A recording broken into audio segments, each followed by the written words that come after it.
Welcome to the Delish Guestlist podcast, a deep dive into the lives and work of Hong Kong's crazy food and beverage industry leaders, hosted by The Beat Asia. Today, we invited Ivy Liu, better known as TV's Dolce Vita presenter Ivy Liu, on Hong Kong's TV Pearl and J2, showcasing the fine taste of coffee, food, and luxury in the city. She shares her unique blend of marketing experience and coffee knowledge as a CQI Q Arabica Grader, and how she developed a passion for coffee. Only on the Delish Guestlist. I started my career as a copywriter. Interesting. And I've always had a very sensitive sensory palate, according to my parents, my relatives anyway. And I started my sensory journey with whiskey. Okay, so I did the WSET, so that's the Wine and Spirits Educational Trust.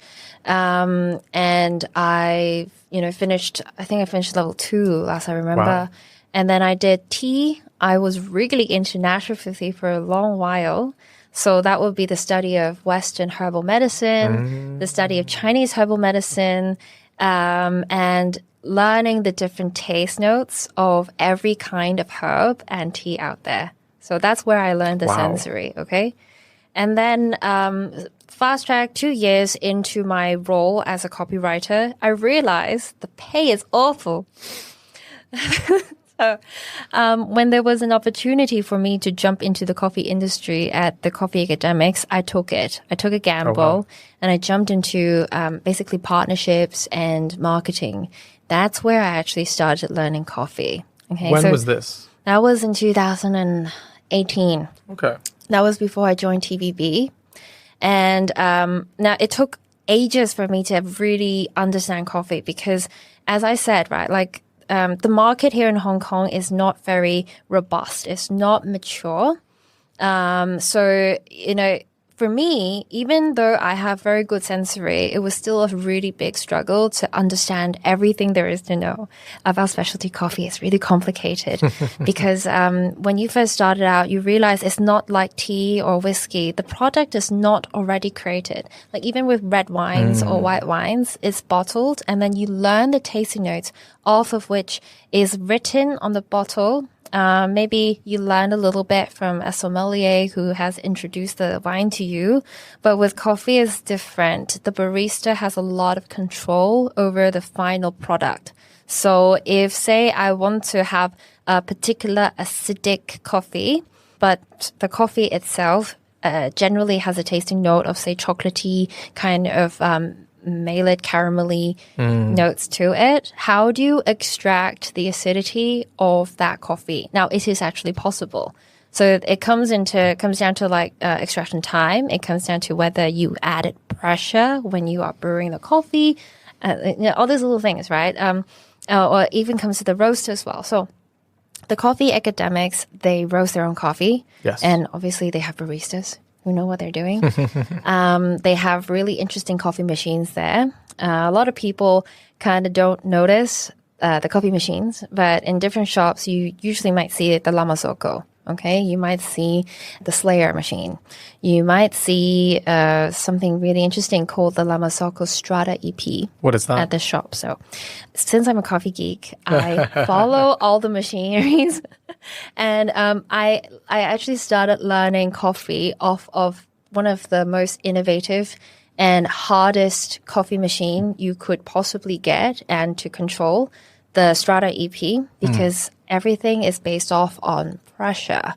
Okay, so how do I try to explain this? Is that a lot of baristas, they start to learn coffee because they need to learn to brew coffee using normal coffee machines. Sure. Which is you put the coffee inside the hopper, inside the grinder, you get the coffee, and then you put it inside the portafilter. Okay, that's usually the process, right? You temp it, you stick it in the coffee machine, you press a button, and it should be programmed to extract a certain amount of coffee. It's magic. That's how it usually works. It's physics. Oh, it's physics. It's physics. So, I mean, if you don't know it, right? If you don't know science, then it is magic. It's like if you were to go back in time and you look at, say, you bring a smartphone back to the medieval ages, people are going to think it's magic. And it kind of is, because it's also really difficult to teach coffee. So on that premise, I spent 2 years learning the content of coffee. Wow. And then afterwards, a lot of trial and error. What goes into those 2 years of you studying? Is it learning about the brewing? Is it learning about the different types of coffee, where it's farmed? You start by doing the copywriting, because that's usually the responsibility of the marketing, to do the copywriting for the product descriptions.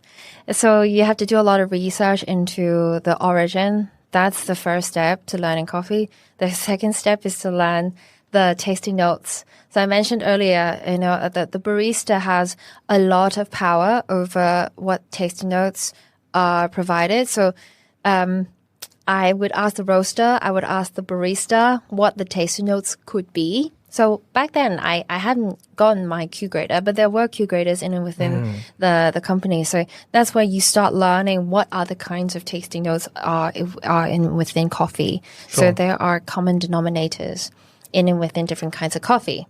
And you'll realize that some of the tasting notes in wines don't quite apply, but some do. Some do. And then you learn about the more complex details in and within coffee bean packaging. So like varietals, that goes into a little bit of the biology of the different types of coffee beans out there. It's not just Arabica or Robusta. There are different varieties in and within each genus. Yeah. And Sure. then you have to learn, is it natural or is it hybridized in a lab? And how does that affect taste notes? So varieties affect taste notes, okay? And then you need to learn the actual plantation and the farming process, the agricultural process of coffee. All of this is just the prerequisite to learning to write the product description for Wow. coffee beans. For a layman who goes to restaurants and drinks white wine, I know white wine can be found in Chile, Australia, South Africa, France, California. New World, yes. Where can you get and farm coffee beans? Okay, so in and within the coffee, within the whole world, there's something called the coffee belt. So you might have seen posters talking about the coffee belt in and around coffee shops, because people love to reference it. Okay, and that's a certain region in and within and near the equator. So near the Tropic of Cancer, near the Tropic of Capricorn, and all of the regions in between where there is arable land, that's the coffee belt. And that's where all the places that coffee can be grown. But as you know, people are doing a lot of experiments, especially with the effects of climate change. So people are experimenting hardier versions of Arabica varietals in order to be planted outside of the coffee belt. So anyway, coffee belt. That's where you would usually be able to find Sure. coffee plantations and coffee farms. What sort of countries can you find those varieties in? Everywhere. Africa is the most well-known in terms of quality, but there are 3 very large coffee-producing countries: Brazil, Vietnam, and Colombia. Of course. Right? So they produce not just Arabica, they actually produce a lot of Robusta. Okay, so then you have places like Malaysia, they do Liberica. So that's the Malaysian white coffee. It's usually sold in those like granulated packets, and they've got like milk powder in within that as well. And then that's not specialty. Okay, FYI. Don't approve of the powdered milk. No. And then South America's a lot of different countries within South America. You got Peru and so on, and then the Caribbeans as well, Mexico. These are all places where you can get coffee. And most recently, Yunnan has started growing their own coffee beans, as well as other places in China. As long as it lies within the coffee belt, technically you can grow coffee. But it's just a matter of, does it taste nice? Okay. So for reference, going back to that analogy, if I were to go to a restaurant, you've got the house white and the house red. What are those versions if you go to a coffee shop? What are you typically drinking if you don't tell someone, oh yeah, I want Ethiopian or Colombian coffee? So in Hong Kong, it's you want a nutty or fruity. Why? And I'm sure you've been to a coffee shop and they ask, oh, you want a nutty coffee or you want the fruity version? Because a lot of people think that nutty is less acidic and fruity is more acidic. That's not always the case. It actually depends on how you brew the coffee. So for nutty, they usually give you a Brazil. So that tends to have peanut flavors, mixed nuts. You could have some pecans in the Brazil, but I've had Brazil that tastes like lemons. So Really? it's different, but it really depends on the selection by the roaster, depends on the selection by the owner or the barista. And then you've got the fruity version where people think that, oh, that might go well as a black or a filter, maybe not with milk. They tend to think that fruity coffees would be African coffees. Now, that's not always the case as well, but people in Hong Kong like to generalize. I think it's a little bit easier for people to understand. It's a bit like, yeah, as you say, house red, house white. It's easier for people to just digest it. I mean, if you really dig into red wines, there's so many different varietals as well in and within red wines. Different regions, old world, new world, the different characteristics of each, and then how long has it been stored, and should you have fresh wine or should you have slightly aged wine? All these things inform wine. But in coffee, it goes beyond that. It's like you've got the selection of the origin, but then you've also got what machine you use to brew it. So it's like it could get really complex. So the market, especially coffee shops in Hong Kong, in order to digest all of that really complicated information, we just give you want nutty or you want fruity. How can you tell between a good coffee in Hong Kong and a bad coffee in Hong Kong? We always talk about clarity. So what does that mean? When you sip, I'll use the wine example because a lot of people are used to sipping wine and tasting quality wines. Higher quality wines usually taste like what? Almost like perfume. You would have florals, you have fruits. There will be very good clarity in those tasting notes. You're not going to have the fruity or the floral notes suddenly mixed up with some earthy notes. That doesn't usually happen in wines. The mouthfeel is usually very smooth, right? There's no granularity to it, no powderiness to it. It's usually a very clean cup, we say, in coffee. Same thing in coffee. So sensory judgment you'll find in wines, in spirits, in sake, in tea, it's all the same. So the highest graded coffees are all tasted like florals and fruits. And they're always very clear in what kind of taste notes you get. So if it's jasmine-like, you would really be able to taste and smell the jasmine. If it is got strawberries or currants, you can really get it. It's almost first of mind on the first sip. And you're not going to get those powderiness. It's not going to feel like having sand in your mouth. The acidity is very smooth. It's never biting. That is a good cup of coffee. So if you are a wine lover, if you love sake, if you love tea, the same goes. Okay. So you don't want something that really sticks out or uncomfortable and needs to be very smooth on the mouth. So we call this a full body, smooth palate. We call this, tea-like, juicy. So these are all really good characteristics of good coffee. And then the taste notes are very clear. You know what you're going to get. If I'm going to order an Ethiopian Yogurshaka, which is very popular, everybody knows it tastes good, or Tanzania, very, very high grade 1 Tanzania, it's going to taste like the citrus notes. It's going to be full of tropical flavors. You know it. And then when you drink it, if it's good quality, you get pineapple, you might get mango, you might get florals. Really? Yes, absolutely. And then it's almost like if you smell it, it smells like perfume. Going back to the analogy of wine, because you've been experienced and studied that as well, how does one drink a cup of coffee to experience those floral tastes? Because you can swig a wine glass around and you can smell, you can see. Would that be the same experience in coffee? The ritual is different. What's the ritual? In wines, you swirl it, you lift it up against the light, and you look for the legs to see how viscous it might be. And you have to smell it. that's the aroma or the fragrance. And then you take a very small sip and you let it rest on your tongue, right? So that's for wines. Same for whiskeys. For coffee, we do what we say cupping, okay, in order to test for quality.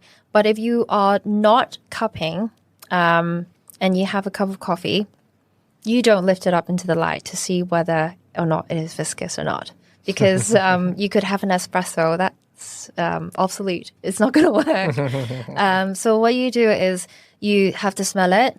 So first reaction is usually the most accurate. Well, for me anyway, because I don't know if you know that, but women have very strong noses. Okay, so for women in particular, if you were to taste coffee and you really want to know how to taste it, trust your nose.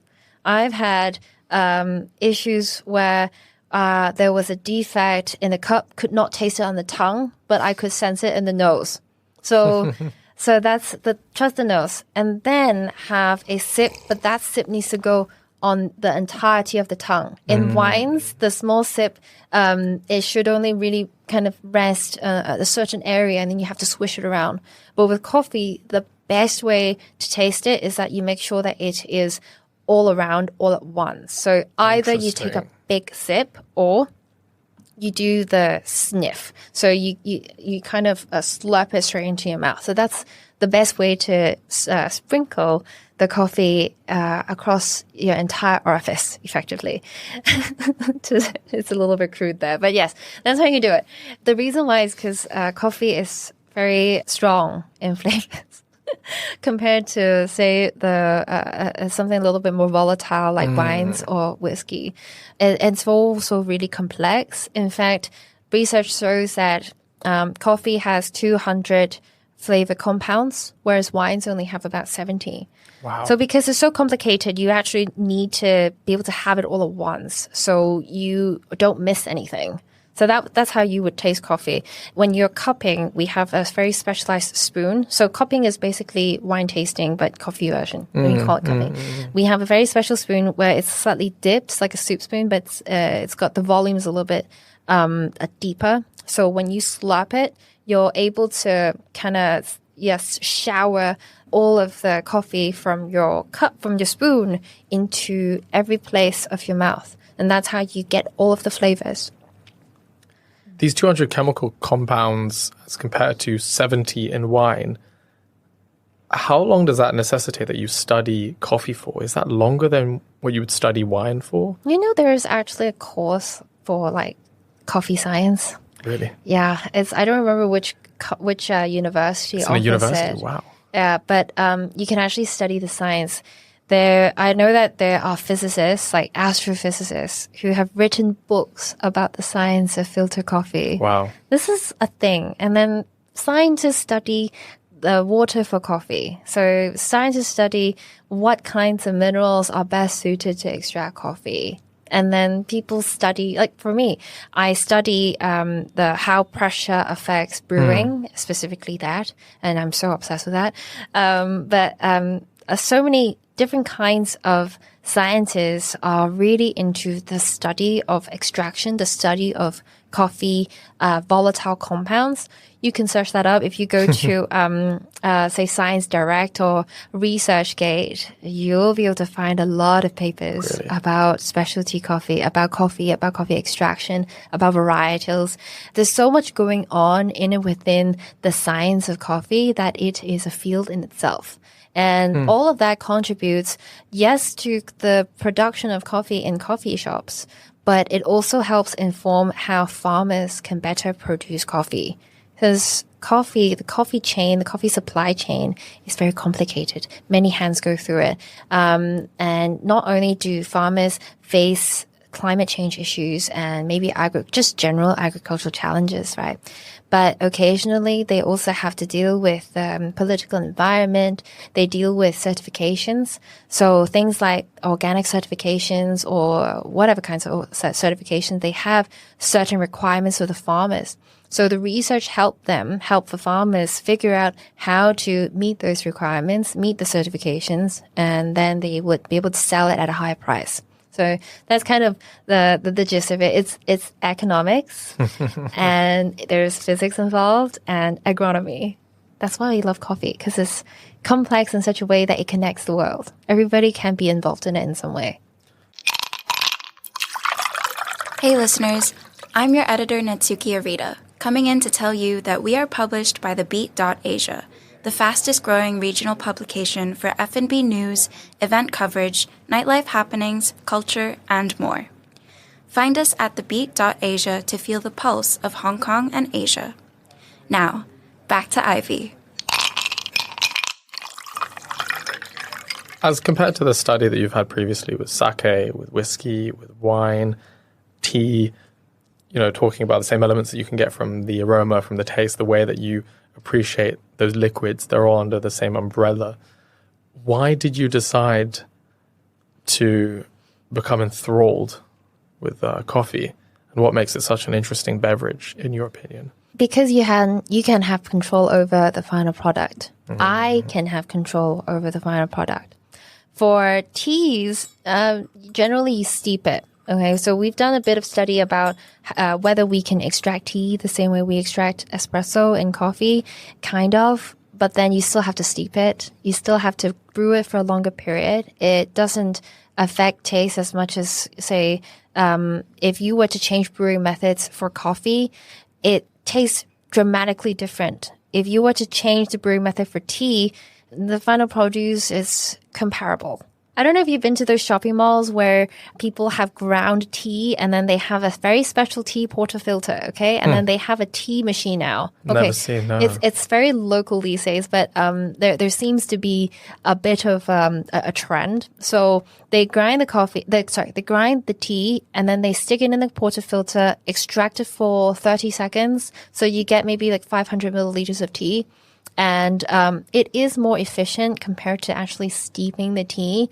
But the final product is very similar to actually steeping the tea. So I don't know why that is. It's something to do with the fact that maybe coffee is actually the seed of the coffee cherry, whereas with teas or herbals, it's the plant itself.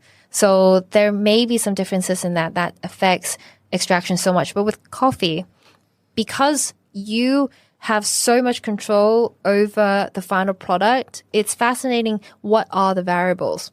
My research goes into espresso extraction. And in espresso extraction, there are something like 20 different variables that's involved. I'm not even counting the choice of coffee. Okay? Jesus. So everything from the grind size to what size your portafilter, the basket of the portafilter, to what pressure is your espresso machine? Did you do a pre-brew, pre-infusion? And water temperature, so many different variables. I love that. That is fascinating to me. I think that the fact that I could have so much control over the final product, that is something that you wouldn't be able to experience even in wines or whiskey unless you work at the vineyard. I mean, if you worked at the vineyard, of course, that's surely fascinating for the workers there. But, when you are in first world, you are in cosmopolitan place, there's no vineyards, there are no distilleries. There are, but very, very far and few in between. But with coffee, it's very accessible in that I could have control over the final product, even with a, just a normal espresso machine. I don't need something extravagant. But as long as I could have control over it, I think that that's something that's worth investigating. Interesting. Yeah. I think it's about being curious. Yeah. In life, in anything that you pursue. But for me, coffee is something that I'm very curious about. You naturally a curious person at heart? I think so, yes. Really? That's why I'm a TV presenter and I do a lot of interviews, right? If I weren't curious about the topics that my interviewees want to share with me, I wouldn't be doing it. There you go. TVB Pearl's Dolce Vita has been around since 2006. Yeah, correct. Previewing the greatness of Hong Kong lifestyle, food, culture, a bit of that international influence as well. Yes. When did you join them? So while I was at the Coffee Academics, I just all of a sudden decided maybe I want to join Miss Hong Kong. That was how I got into the industry. Really? Yeah, and then I didn't prepare for it. Everybody else did. Turns out you have to there's so many things you have to do before you actually submit your application into Miss Hong Kong. People don't know that. But, I didn't know that. I jumped into it and then, I'm be fine. I just wanted to have fun and have a look and see if that works for me. I just think that going into the pageant, that was a good stepping stone for me to get into the industry, because what happened afterwards for the last 3 years is actually what enriched me and my own worldview. So I wouldn't say that it's different from what I do for coffee. I think it's a good supplement for my work in coffee, in the coffee industry, because the skills are slightly interchangeable because I do marketing. And I started off doing financial reporting. And then afterwards, I jumped into business interviews. So I did the Chinese business interviews for the news channel, for the news and information channel. And then, so that's where I cultivated the interviewing skills. And then that's when I got called to audition for Dolce Vita. And I've been doing it for about 2 years now. Really? Yeah. So it's been quite good. Yes, Dolce Vita is quite a historical show, I have to say, at TVB Pearl. And the things that they talk about is very luxury, but it's transitioning to something a little bit more depth and more about meaning, which is something that I really enjoy. It is, again, about being curious. It is about understanding the intricacies of every single industry. And whenever I interview people, what's interesting is that they always have something very technical to share. Sure. In and within whatever field that they're in. It might be jewelry. It might be filmography, film studies. It might be fashion. It might be material. It might be technology. All of these things, they all have the same thing. And that is, there's always something to be curious about in and within. Same thing for coffee, in that you have to be constantly curious about that topic in order to do well in it. So for me, in coffee industry anyway, as a marketer, as a Q grader, you have to have it. If you don't have it, I wouldn't have survived the exams. I wouldn't have survived the workload and the dedication needed to keep things going on a daily basis. So whilst you're not chatting and interviewing people exclusively in the coffee industry, it does give you a bit of a space that you can bring your skills and bring your education to beyond. I have only done 2 interviews directly in and within the coffee industry for TVB. One is at a green bean supplier. I don't know, am I allowed to mention brand names? Sure. Okay, so yeah, one of the companies that I've interviewed for is Noda Coffee. So they supply green bean for B2C. Green is raw coffee beans. Wow. That's not heard of. So that's very interesting to get their take. And then I've also interviewed somebody who does art and coffee crossover. So that's Lex Cafe.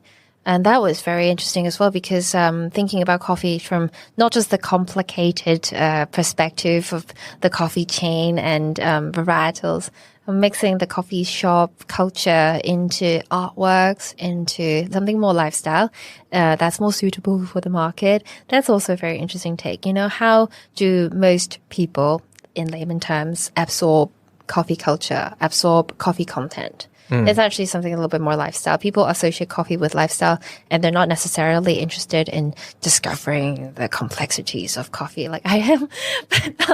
But to be fair, it's not for everybody. But Sure. if you really want to study it, that's the depth of which you have to go through. It's approximately 5 years worth of study. You have to find a mentor who's willing to teach you. And because you can't discover everything by yourself. It's not possible. Even barista champions, for example, the most recent Dawn Chan. So he had a mentor. For every champion, there is usually a mentor involved within the coffee industry, because there's too much to cater for. But the market is very different again. So there seems to be a slight disconnect between it could just be in Hong Kong, because I'm not really getting the sense in elsewhere in Europe or in US, but in Hong Kong in particular, coffee is lifestyle, but for the coffee industry, it's more than that. And my job is to somehow bridge that. It's nearly impossible, to be honest, because coming from my own interests, I belong in and within the coffee industry people, but to dissect that and turn that, simplify the content for the market, sometimes I am offended by my own work. Moving on to our rapid fire questions. Oh dear. You have less than 30 seconds, Ivy, to come up with a few words to answer each question. If you fail to come up with an answer in 5 seconds, we'll move on to the next one. Okay. Are you not ready? I'm not ready. My goodness. Is Have there you a penalty? No. No penalty. We just skip to the next question. Okay. Have you ever had a mess up live on TV? If so, tell us about it. Oh, for sure. I think I went ahead and I reported the wrong Dow Jones. That's exactly what happened. Scandalous. Scandalous, yes. Are you that type of person that needs a sip or glug of coffee in the morning to function? Yes, absolutely. Obviously. The first thing I wake up in the morning is roast my coffee and then I plug it in the espresso machine. Yeah. Can you see yourself in any other career in your life? Or is this what you want to do for the rest of your life? I actually wanted to be a writer. When I was 11, I wanted to be a writer. I wanted to write my own books. I wanted to be a novelist. But it's very difficult, to say the least. We understand that you were in Turkey recently. Where were you when you had the single best cup of coffee in your life? Not in Turkey. Sorry. My best cup of coffee was the one that I made for myself in and within a tiny little studio on the Espresso La Marzocco Strata EP machine, because I was doing big data work for the extraction, and my study was trying to find the sweetest coffee I could get using awful old crop coffee beans, and I did it. How do you calm your nerves? Oh, I don't when you're have producing nerves. TV? You just get used to it. Yeah, you just completely get used to it. Staring into the camera helps. If you weren't obsessing and dedicating to your life for coffee, what other liquid beverage would be stealing your heart? Oh, whiskey, for sure. The complexity. What are some misconceptions that people have of coffee?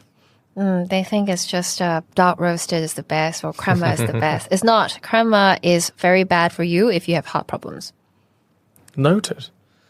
In your opinion, what makes Hong Kong a great place to come and eat and drink? The hustle and bustle, you kind of get everything and anything anywhere. For example, if you were to travel to any other large city, even New York, you're not going to be able to find a wonton place next to a Spanish tapas place. It's not heard of, but you can get literally any kind of cuisine here in Hong Kong. Scarily. Yeah. If you can recognize one person in the industry on this podcast, who would you want to shout out? For sure. My boss, Scotty Callaghan, my rock star, superstar boss. He is incredible. He's got so much to share. So he was a world barista champion, I think first runner-up, and he has so much to share about the industry, about trends in the industry. And I would definitely get him on board. What is something about being a YouTuber and conversely a TV presenter that most people don't realize about you? You need to know your content. You really need to know it. Before your every interview, before every video, you can't just run it off and go impromptu. You really need to study and do your research. A lot of artists, I think a lot of people think that artists, they just read off a script.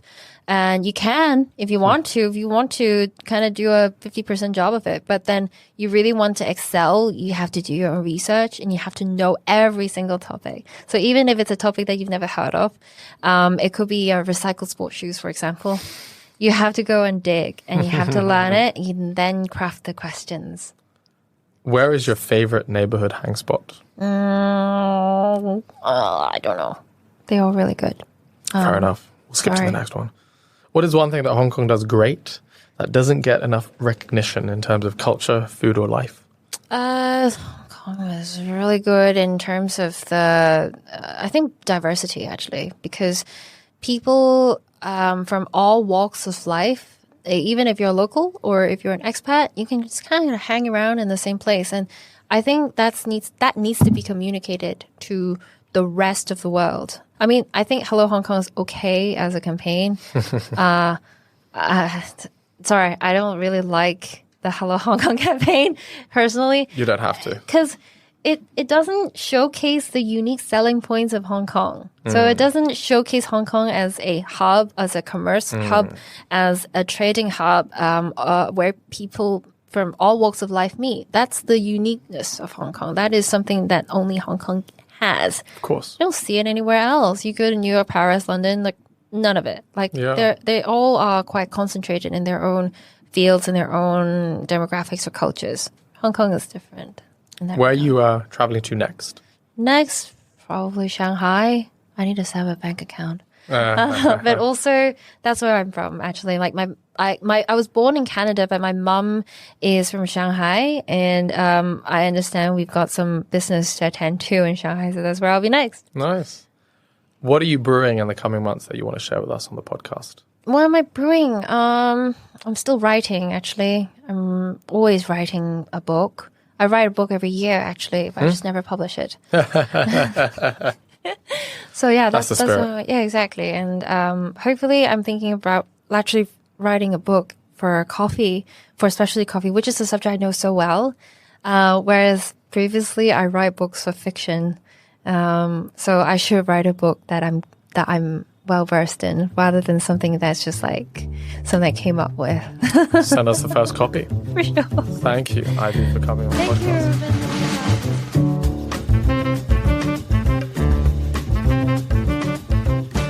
Keep your finger on the pulse and tap follow to keep up with the Beat Asia to hear more colorful chats and rich stories. This episode is hosted by Rubin Verabes. Big shout out to Ivy Liu for coming on to the Delish Guestlist to share her story. Our producer for this episode is Marcus Treamer, and we are edited by myself, Natsuki Arita. That's all for this episode. See you in the next one.